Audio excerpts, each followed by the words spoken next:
Welcome to the Sample Chapter Podcast, the show where authors read a sample chapter from one of their books. Here's your host, Jason A. Meiske.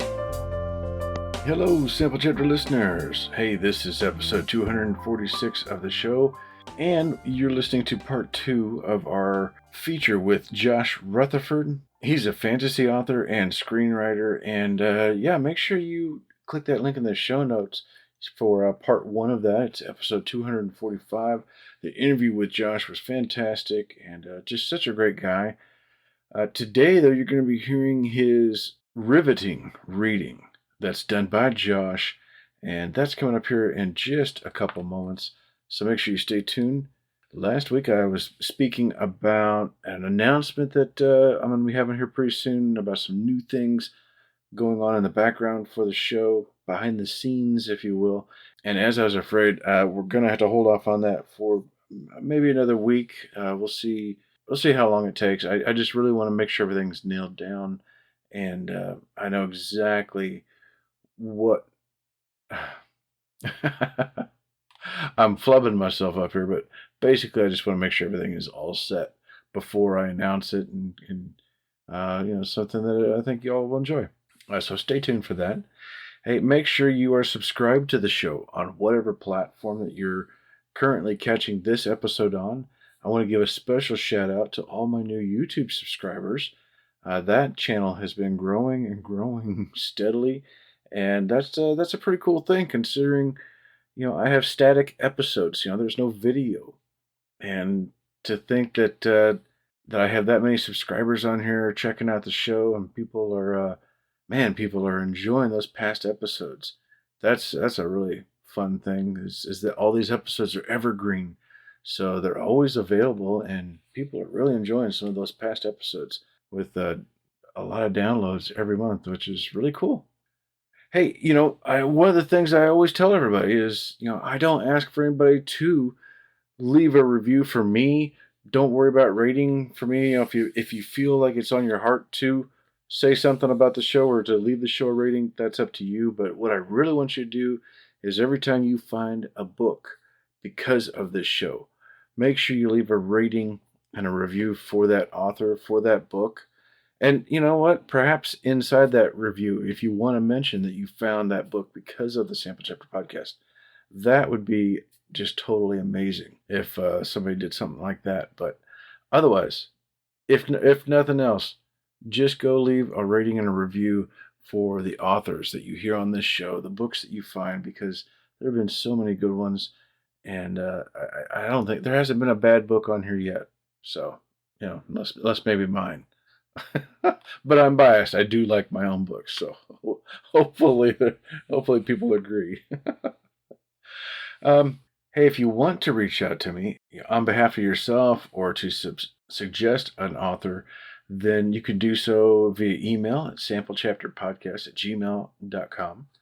You can also follow the show on social media and contact me there. I do every week whenever there's a new episode that gets shared on here. I'm tagging the author, so that'll give you a way to follow them as well.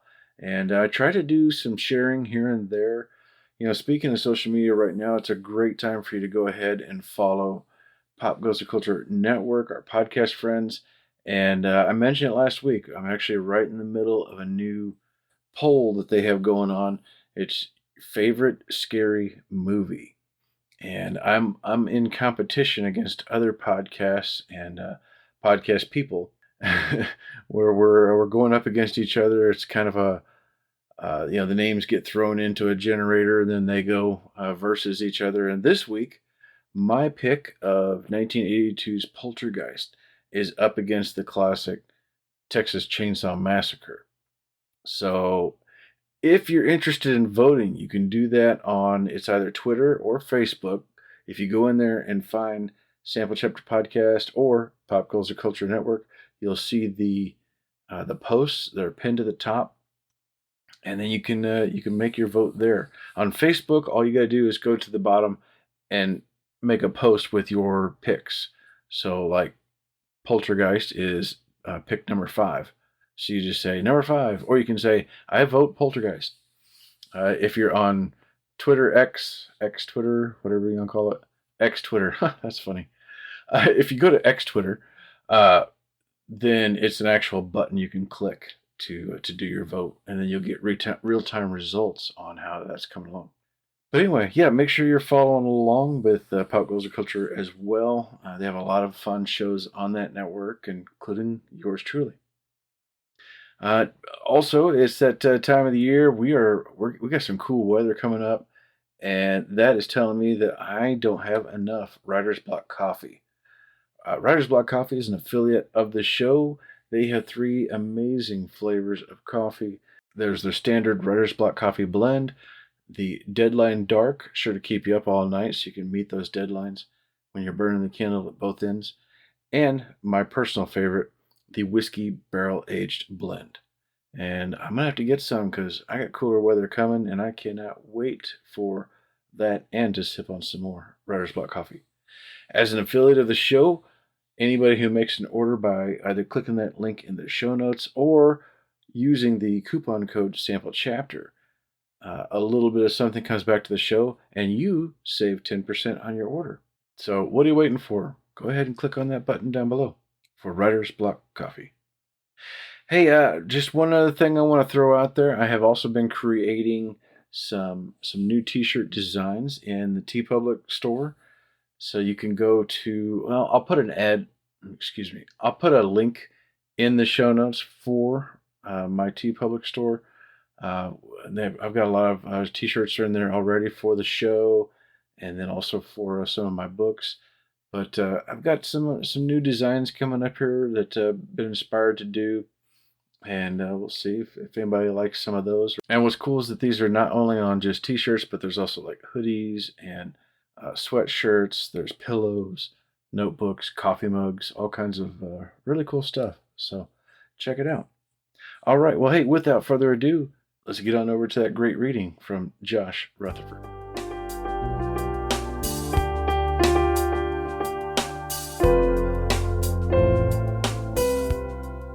Hello, Sample Chapter listeners. Hey, welcome back. This is part 2 of our series with Joshua K. Rutherford. Josh writes compelling, visceral stories for action and adventure fans that enjoy sword and sorcery tales, exploring deep topics such as race, sacrifice, loyalty, family, and love. We talked about all that and so much more last week, so make sure you click that link in the show notes to hear the interview with Josh. But this week we are back. You're getting ready to hear a special sample chapter from Book 1 of the Fourpoint Chronicles, Kinghood. So without further ado, I'm going to hand the floor over to my guest, Joshua K. Rutherford. Thank you so much, Jason. Today, I'll be reading from Chapter 1 of Kinghood, and this chapter starts with our protagonist coming across a battlefield for the first time. He is young, he's coming of age, and he's still trying to find his place in the world. And to his excitement and dismay, the world is not what he expected it to be. So again, this is Chapter 1 from Book 1 of the Fourpoint Chronicles, Kinghood. How can this be? Such beauty among such despair. Red, black, red. The fibers jutting out from its core rose and fell, rose and fell. It crawled indifferent to what lay beneath its feet. Does it know? Moving from the moist soil, caterpillar ascended onto a pale finger. Had the soldier been alive, the fibers on the insect would have tickled him. Alas, the soldier was not tickled. His finger did not move, nor would it ever again. Eyes, as though set in glass, stared up at him. They dared not move, lest they betrayed the hand of death about to visit. The black center remained in place, neither expanding nor contracting. The color around the black, a soft hue of glacial blue, shifted not. The whites of the eyes stayed fixed in their place, the whole of them unmoved, suspended in time, capturing the full effect of the soldier's last act. Simon studied the rest of the soldier's face. His whiskers had drops of dew, remnants of the fog that was slowly escaping the forest. His auburn hair glowed in the soft light of morning. even though it had been rough cut recently. Perhaps as he sat around a campfire or at a hearth enjoying a good meal, Simon wished. Such a soldier, one who died for my land, deserved such a memory. Your Highness! Simon's concentration broke. He looked up to find his right captain approaching. Our scouts have returned, Sir Everett said. They bring news of the Lemurian camp. Simon gave the auburn-haired corpse a furtive glance. He did not die for nothing. Take me to them, he commanded. With a nod and a turn, Sir Everett led the way. Simon followed in his wake, his strides long and strong, for they had to be. Every step he took was fraught with remnants of a battle lost. Sir Everett paused as the horse strapped with a travois crossed his path, transporting a departed soldier with a mop of golden hair. The lad could not have been more than 20. Sir Everett bowed his head, made a fist with his right hand, and placed it over his heart, as did Simon. Do we have a count? Simon asked as they waited. 53 of our own, from Harkins, Homage, Griscard, and Mallory, judging from their coat of arms. All deceased. They left no survivors. Bloody bastards. And the enemy? 47 dead. Our brave lads took as many as they could with them to the grave. Simon watched as the travois headed in the direction of a row of graves, where his soldiers continued to dig. Unlike the auburn-haired soldier earlier, this one laid with his eyes closed. With that, Simon strode ahead of Everett. His steps, more determined and with additional haste, put him before his scouts within moments. Both men, strapping young riders around Simon's age and build, bowed their heads. Report, Simon ordered, his mood for pleasantries dissipated. We counted 200 strong, answered the one on the right, on the banks of the Chesa, west of the Burnwood. That close? A mile, I suppose, if you went straight through, replied the other, nodding. A little more if you wanted to hide your tracks, which we did, the one to the right confirmed. Simon scratched the stubble on the underside of his chin. Very good, he replied, the way you took. Show me. The camp was just as Simon expected. Pitch tents and lean-tos lined the meadow along the Chesa as long ships rested on the beachhead, their keels wedged into the sand.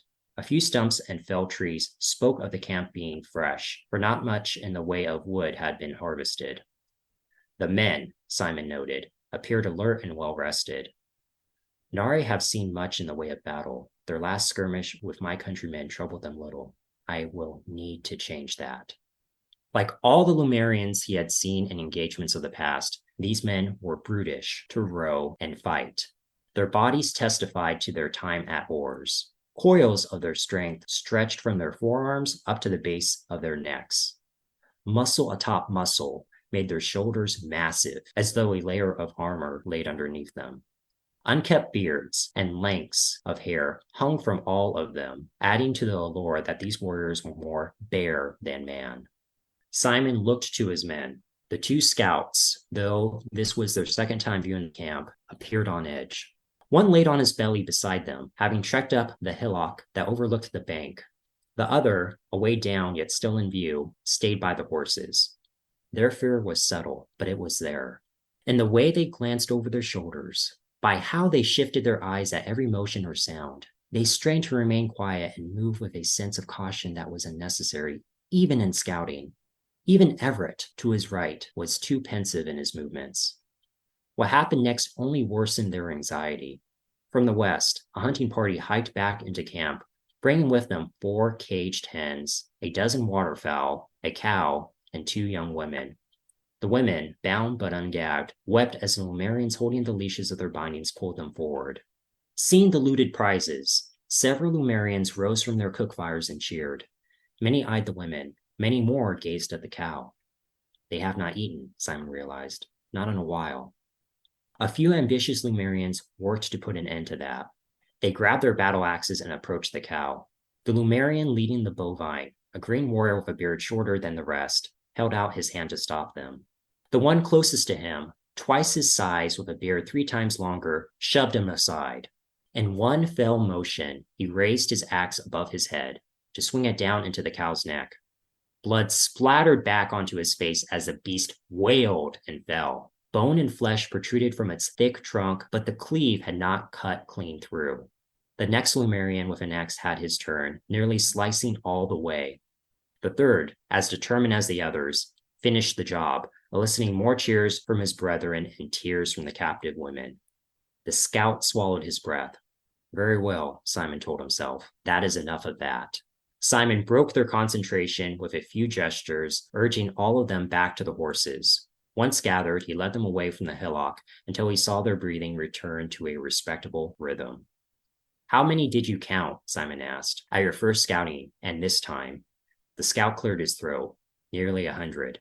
Soldier, your manners, Everett rebuked.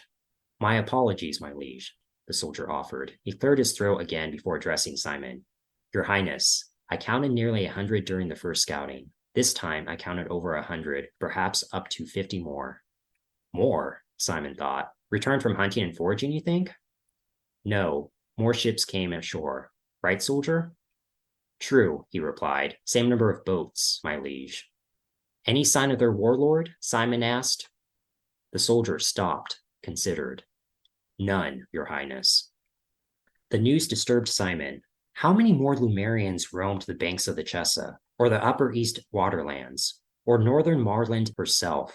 He pondered the possibilities. Are my men back at the battlefield safe? The four of us scouted the Lumerian camp, but were we unseen? How do we know that we ourselves have not been scouted? Such was battle, he reminded himself, the reality we live in. Every day we are on the front, until we are not. Despite their detours, the backtracking, the sloshing through the streams and creeks, over rock and stone to cover their tracks, the four found themselves back at the scarred landscape of their brethren within the morning. By then, several of the fallen had been buried, with only a handful yet to be laid in the ground. Simon scanned his surroundings. Any of his men would have thought he was surveying the landscape in search of a new route by which to travel, or in consideration of dangers gone previously unseen. For Simon's gaze searched for no new threat or path. It sought and found the depression in the earth where the blue-eyed, auburn-haired had fallen, where a caterpillar had traversed, leaving soil and corpse behind, where trees and grass would rise. Simon thought he located the spot, but he wasn't sure. Truthfully, what did it matter? Simon did find, however, the armor that had been stripped from the soldiers. It rested on the ground beside the graves. Had the soldiers fell nearer to home, where their families could have attended to their bodies, then they would have had the choice of burying the dead in full armor or keeping it as a memento of their lives in service. This far north, though, did not allow for such pleasantries. Here, as in any other distant field of battle, soldiers were buried plainly and their armor saved from the earth, for it is either passed along to their fellow brothers in arms that it may serve to try to save another, or carried back home with other warriors and presented to the grieving families, that they may have something to remember their loved ones. Or, notwithstanding sentiment, such families may sell it for a bit of spare coin that they may live better. Highness. Simon broke his trance to turn his attention to Everett, who nodded to the men. Their posture, the curves of their mouths, their eyes, all of them reflected a range of emotions, the kind that could only come from the prospect of battle. They were eager for news, for a plan, for any action that could lead to glory. They were vengeful, for some had known the fallen, whether as relatives, neighbors, or brethren in arms. They were cautious of all the dangers had taken their fellow soldiers, of the enemies that remained unseen beyond the boundaries of the forest. Most of all, they were forlorn, for the sight and stench of death, whether it be their brothers or adversaries, is enough to lessen the spirits of the most hardened soldier. Simon considered all of it, the men before him, their swelling of emotions, the possibility of victory and failure. A heavy burden, he reminded himself. What could possibly amount to my largest battle to date? How did Father do it? Simon turned his attention to the piles of armor that lay scattered by the men who had dug the graves. Yet to be scrubbed clean, the outerwear bore all the scars and stains of battle. Yes, Simon told himself. Yes, he said, this time aloud, as a whisper. Pardon? Everett began. A plan, Simon replied. I have a plan.